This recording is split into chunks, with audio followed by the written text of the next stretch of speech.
Mga senyalis na may crab mentality ang tao.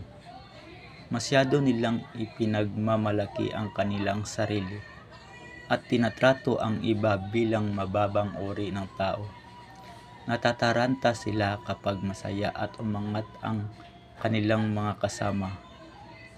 Ang motto nila sa buhay ay, "Kung hindi ko kaya, hindi mo rin kaya."